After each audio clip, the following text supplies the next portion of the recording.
Hello, I'm gonna be reading Saving Six in this vlog and there will be spoilers, so you've been warned. This series is for people that have read this series or don't care if they have spoilers, so do not watch this if you want to read this series and you haven't yet. It's the same night that I finished Keeping 13 and I'm going straight into Saving Six. It's after midnight, so I'm counting this as May 26th and I finished Finding 13 on May 25th.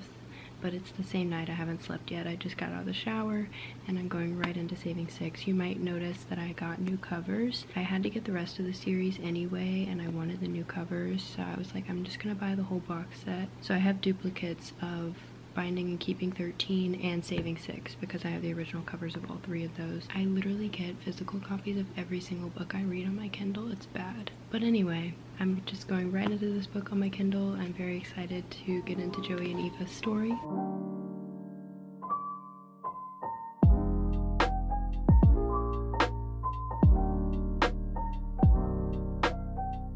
That chapter gave a little bit more of Joey's backstory. It was only like 6 minutes long, but it showed that he took care of his mom after Darren left, and the fact that his mom thinks he's just like his father, Teddy, her husband, which is horrible, and I bet he hates hearing that because his father is terrible and abusive, and the reason he's taking care of his family is because his father is so terrible and abuses his wife, their mother, as well. And hearing that from his mother just has to be the worst thing ever. And he called Shane, the guy that supplies him with drugs, right after she told him that. So she was like, you remind me of your father more and more every day. And then Joey calls Shane and asks to meet up.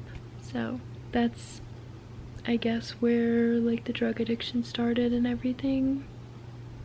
Or a lot of it has to do with the fact that she says he reminds her of her husband, his father. I cannot imagine giving up everything for your family and then your mother telling you that. Eva already like sees Joey for who he really is, which is, I know I'm gonna love them so much. Joey did drugs and everything with Shane, and then he starts to get arrested, but since he's young they leave him behind, and Eva is like, it's almost like he wanted them to take him away, the police. And then Katie's like, what? Nobody wants to be taken away by them. And Eva's like, most don't, but he does. And she can already see that, and she has no idea like what his home life is like. She has no idea what he deals with, but she can already tell like he wants to be taken away from here. He does not want to be at home. He wants to be arrested so he can leave. She shared cereal with him at the beginning of the book, and he like scarfed down his whole bowl really fast because he probably hadn't eaten. She bonded with him in that moment, and now she's like, yeah, he's not a bad guy. And now she can like tell he's hungry. She already figured that part out, that he's probably really hungry because he scarfed that down, and he's thin, he's skinny. There's just something about him that intrigues me. I don't know what it is, but from the first day I saw him I was just sort of curious. Oh, I'm really loving their dynamic so far. I think Joey is trying to not like Eva because he thinks she's too good for him, and Eva is like, why doesn't he like me? Because he showed interest on the first day of school, but then he works for her dad, and so he doesn't want to get in trouble at work because of that. If he were to get involved with Eva, he also just has so much going on himself that he just doesn't want her to have to get involved. Like, he really likes her, but he thinks she's too good. But Eva is really intrigued with Joey, and she even figured out that he probably doesn't have time for homework because she was thinking about it. She was like, he really does good in class, like he's really smart in class, he does well on everything there, but he just doesn't get his homework turned in on time, and it's probably because he doesn't have time to do it. There was a scene at the beginning of the book where he was like, there's a backpack full of homework over there that's probably not going to get done on time, because he was having to protect his siblings from their dad. He was guarding the door because he could hear their dad abusing their mother. So he was guarding the door and letting his siblings sleep in his bed. He just had a backpack full of homework that wasn't gonna get done because he just didn't have the time or the energy to do it. She figured that out somehow. She's just able to see right through him. She was so good to him in the Binding and Keeping 13 books. Like, she was so strong. She never backed down. She never gave up. She never was afraid of him. Even when he would tell her to, he would be like, I'm not good enough for you. Like, you need to stop caring about me and just let me go, because I'm just gonna keep getting worse and falling into these traps, and just I'm gonna keep getting back into drugs, and I'm expelled from school, and you shouldn't be my girlfriend. And every time she would show up for him, every time she would be like, no, Joey, shut up, I'm gonna be here regardless. Like, you need to just stop talking. I'm gonna be here whether you like it or not. So I really like that, and I'm excited to see what started that extreme devotion. And I'm assuming it has to do with her just being able to read straight through Joey and understand exactly what he's going through without really knowing what he's going through, and her having sympathy for him and just being like, yeah, he's going through a bad time, but he's gonna be okay. And she somehow the whole time she knows that and never gives up on him, and I think that's beautiful. Joey's parents are talking about sending Shannon to Tommen, and Joey's dad is like, how do you expect us to fund that? And Joey's like, maybe you could get a job. He punches Joey. His mom starts defending him and being like, no, don't punch him, he's just a boy. And Joey's like, oh, shut up, I don't need you to help me, I don't need you to defend me, because she thinks he's just like his father. And so Joey doesn't really like her and doesn't want her opinion, which is understandable, because you think he's like his father, even though he's like the complete opposite almost. Like,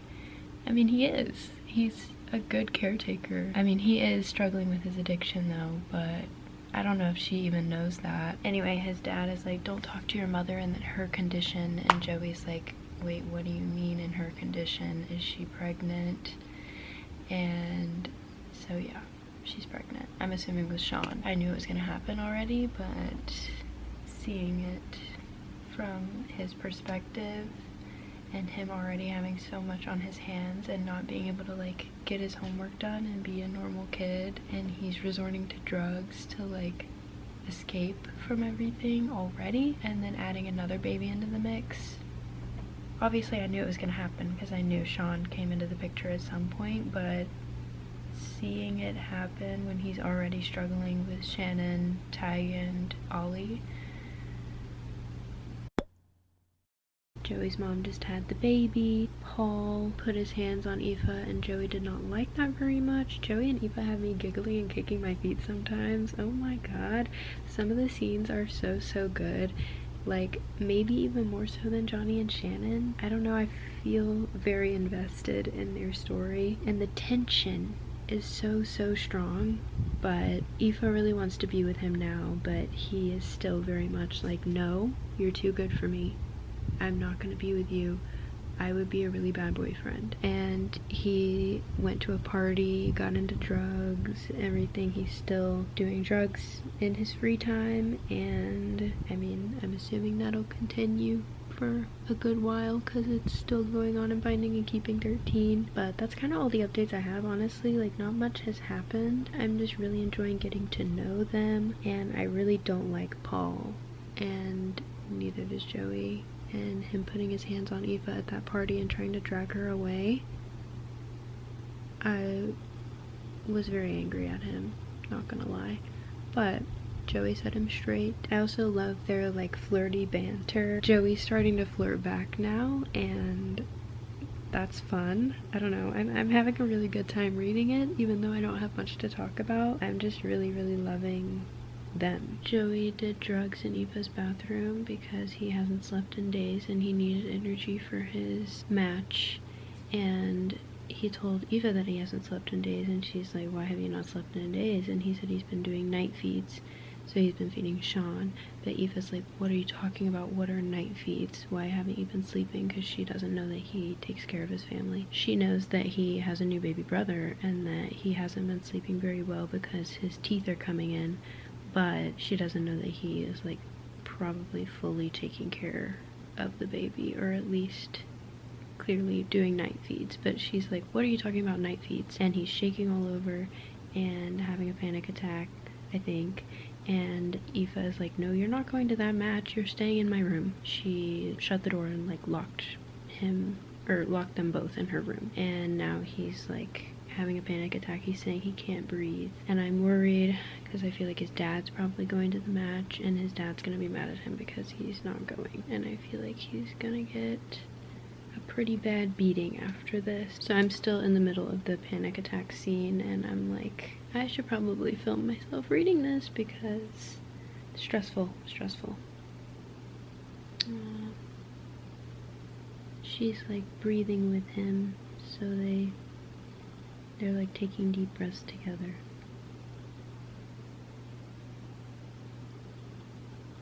Whoa, this took a turn I was not expecting. I was like, oh, what a sweet scene. If you've read the book, you know. Okay, well, okay. Oh my god.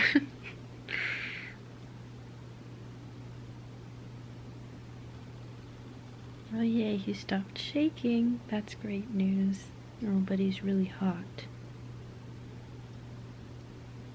I could fry an egg on you. Seriously, I need to cool you down. And he says, I don't care, don't leave me. Because she goes to open the window. He's like, no, don't go. This is the only time it's ever stopped. Please don't break it. This is the only time what's ever stopped. Aoife says, my head, the quiet. She goes, I promise I won't leave you. She's taking his shirt off to cool him down, and she sees all his bruises. While his golden skin was littered with scars, I was certain that I had never seen anyone more perfect in my life.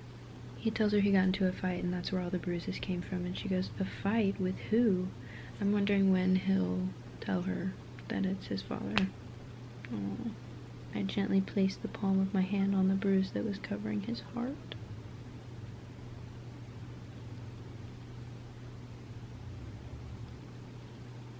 What is happening? Okay, well, that's where I'm gonna stop for the night. Finish that chapter. I don't know. It was very cute and tender at times. And then it got weird. But, like, I guess it's real. Like, I don't know. Anyway, good night. We'll see you tomorrow, probably.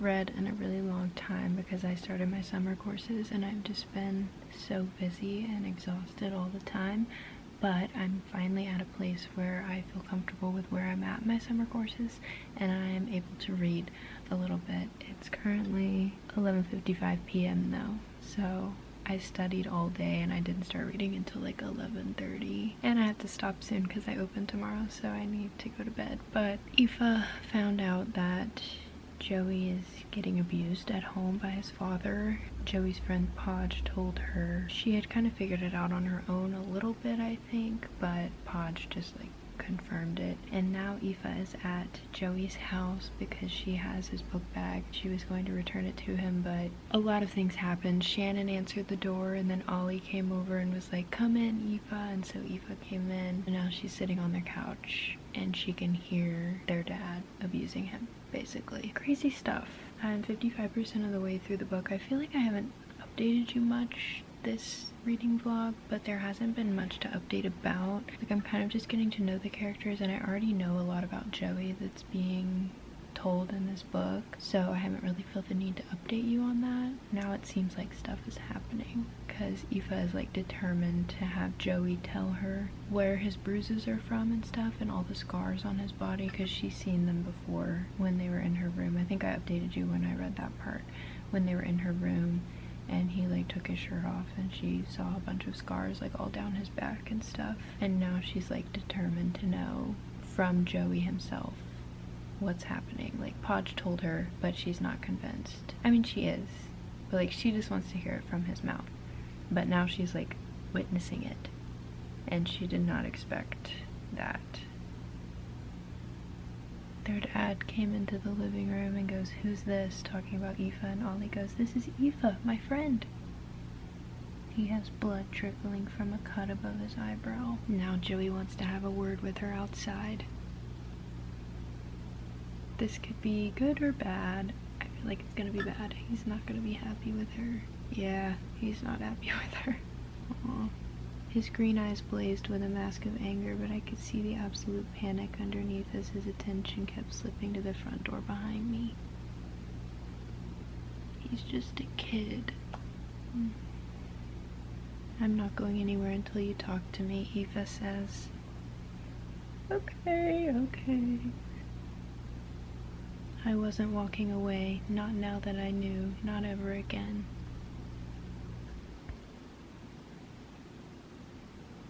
He wasn't violent by nature, he was violent because he wasn't nurtured at home. Yep. He goes, "Don't touch me," and Aoife says, "Why not? Are you afraid I'm gonna hurt you?" And he goes, "No, I'm afraid I'll hurt you. All you've ever done is look out for me, Joey Lynch. You would never hurt me." I could, I might. Joey, you are not him. You are not him. No matter what your mother says, you are not him. Aoife goes, "That's not going to happen because you're not him." See? What did I say? He goes, "I will mess up this relationship. I am not the guy for you." And Aoife goes, "But will you mean it? That's what's important." And he goes, "No."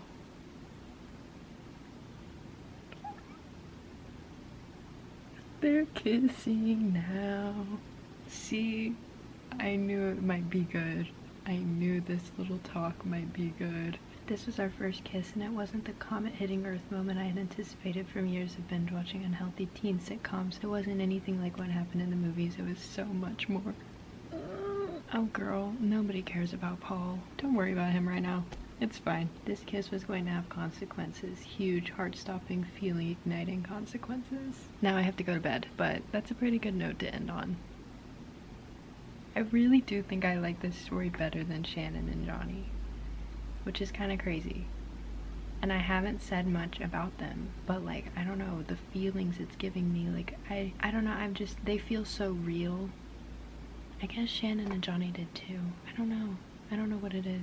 I really like Joey and Aoife, and just like seeing little things that happen throughout their life. Like, they don't feel like I need to talk about them here, but I really have enjoyed reading about them. I don't know.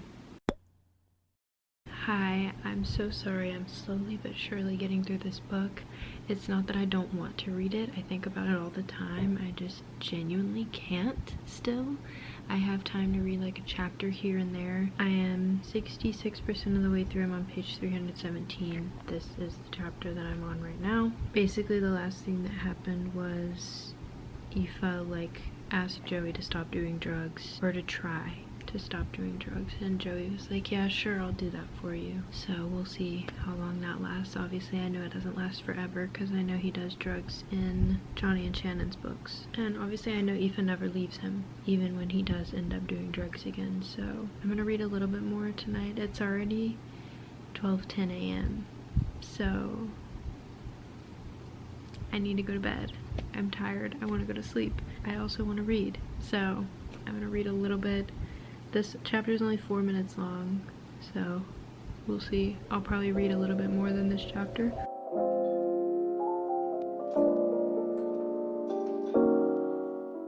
Gibbsy? What? What is Gibbsy doing here? Why did he? Oh no. It's already happening. He's already gonna do drugs again.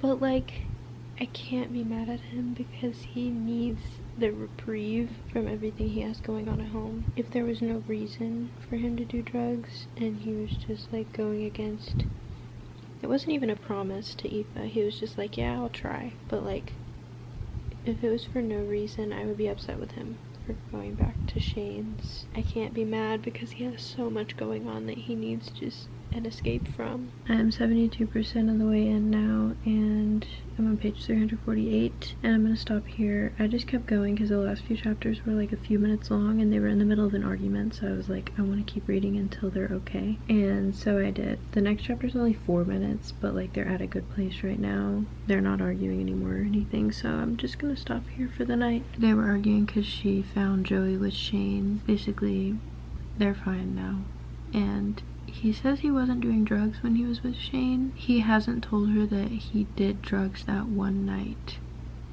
which is concerning. The night that I told you he's already not sticking to his promise. He hasn't told her about. I just realized that he never told her about that, so that's concerning. Also, she said I love you to him and he did not say it back. But it's not like a bad thing. Like typically when someone in a relationship says I love you and the other person doesn't say it back, it causes like problems in the relationship for a while in like other movies and books and stuff. But in this one, Aoife knows Joey's just scared, and it's fair that he is, in my opinion, as well, because he's probably never said it. I don't think he's ever said I love you to another like girl. Like, I think he's probably only said it to, like, his family members. I don't think he really loves anyone right now other than, like, his siblings. I'm gonna go to bed now, though. I'm really tired.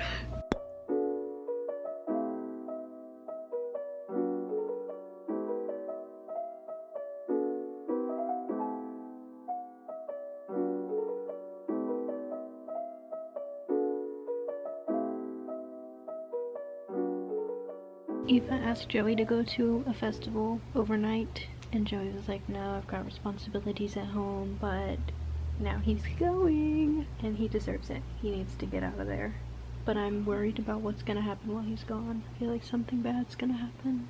He's not gonna be able to have just a calm, peaceful time away. Something bad is gonna happen, and he's gonna regret going. That's my prediction. Never mind, I think everything's fine.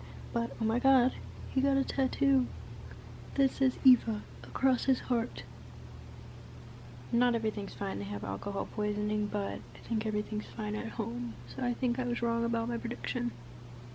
Whatever. Aoife also got a tattoo. Not across her heart though. Nope. Nope. I like Aoife's parents. Obviously, her whole dad cheating thing is not ideal, but they're really good to Joey.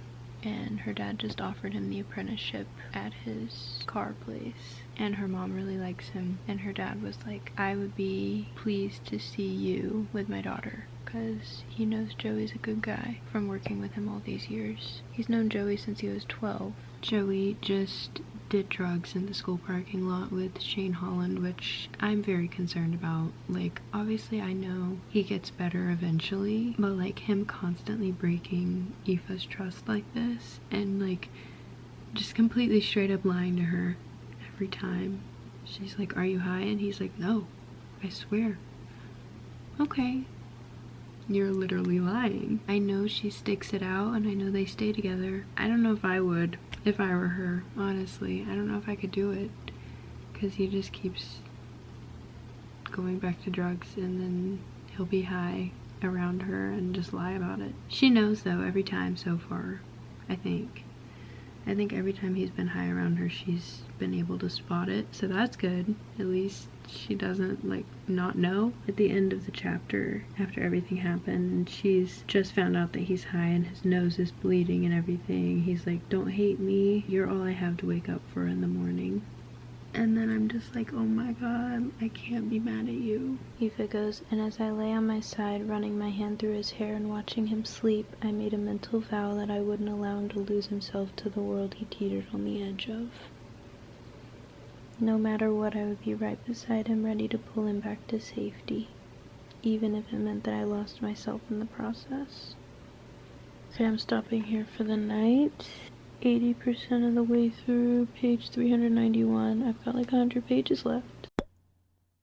Joey and Aoife got like in a big fight in the last chapter that I read, and then I just started a new chapter. I don't remember if I talked about the last one, but Joey was basically like, I'm just like my dad and you're gonna end up just like my mom, like talking about Aoife. And then they didn't talk for a really long time, and then Christmas Eve rolled around and Aoife went looking for him everywhere and couldn't find him, and so she went to Shane's. and found him in a room with a needle in his arm, and now she's trying to get him to go with her. She says, "You've got to come with me, okay? I'm going to take you someplace safe."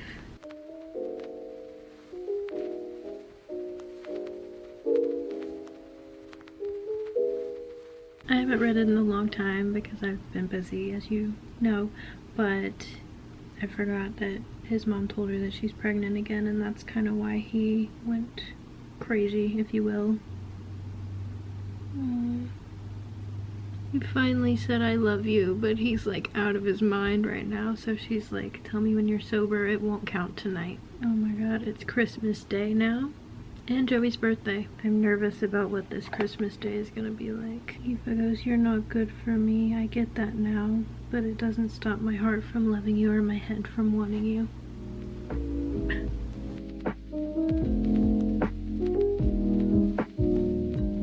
He's leaving, and Eva's scared he's not gonna come back. Obviously, I know he does, because of Binding and Keeping 13. I wonder what would have happened if these books were like in order, like sequential order. How much of a difference that would make, because like I know they're gonna keep coming back to each other, but I feel like I would be more afraid that they would actually break up if this were the first book I read. I'm worried about how long they'll be apart, but I do think they should spend some time apart, because like it's true, their relationship is toxic. Eva literally was like, "I'm losing myself in our relationship." She said, "I'd been so determined to save him that I hadn't noticed I'd lost myself in the process." Like, that's toxic. I know they come back together, but like I'm wondering if they'll spend like a good amount of time apart or something. I don't know. Joey says, "I want you to know that you've been the best part of my day every day since I was 12 years old. Don't forget, today is Christmas Day and his 18th birthday. I was selfish when I dragged you into my world. Now I need to put you first." He left. How long will it be for? Who knows, but for now they are not together. I am 92% of the way through the book though, and I'm assuming they'll get back together before the book ends. I don't know, maybe they won't be together for the rest of the book and there'll be like a scene like teasing something at the end, because I know this book ends on a cliffhanger. It literally says at the beginning, this book ends on a cliffhanger. It's New Year's Eve and Eva just showed up at Joey's house. I'm 97% of the way through now, so there was a good bit where they weren't together, like 5%, but there's 11 minutes left in the book, and she just showed up at his door. She goes, "Why can't you love me more? Why am I not enough for you?" And Joey goes, "I do love you more." You said it? He said it. He said he loves her. But it doesn't feel good.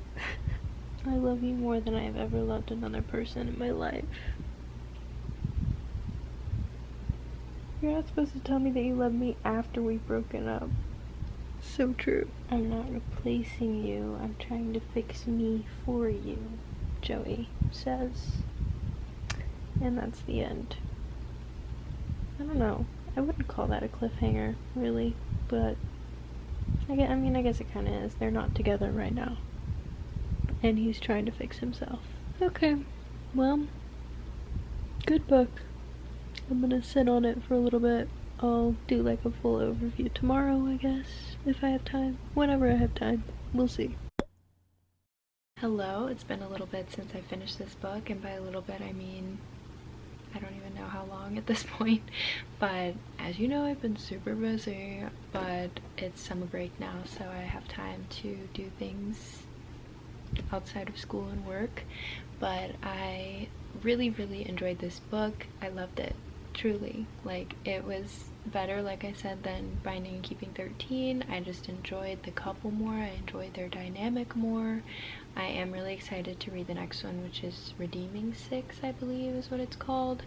I don't know how long it'll be until I actually get into it, because I have a lot of other books that I want to read as well, and I don't know, honestly, how long it'll take me to get into Redeeming 6, but I am excited to continue their story. And I remember Binding Keeping whoa. I remember Binding 13 left on such a cliffhanger that I wanted to get like right into Keeping 13, and I started reading it like pretty much right after Binding 13, and then I like got halfway through that one and stopped, and then read it like 2 years later or whatever.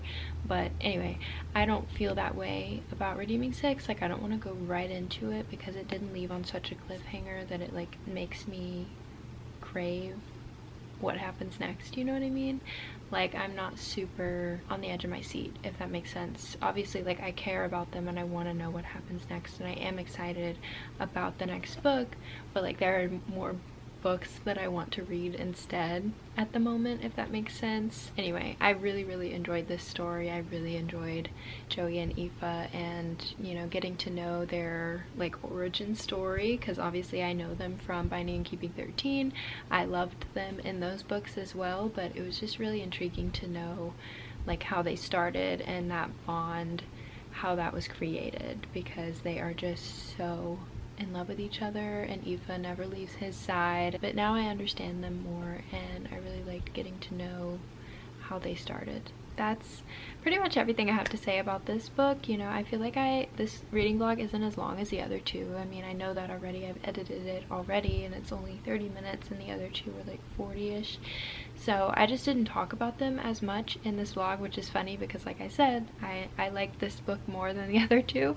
I don't know, it was like so, I mean, it wasn't mundane.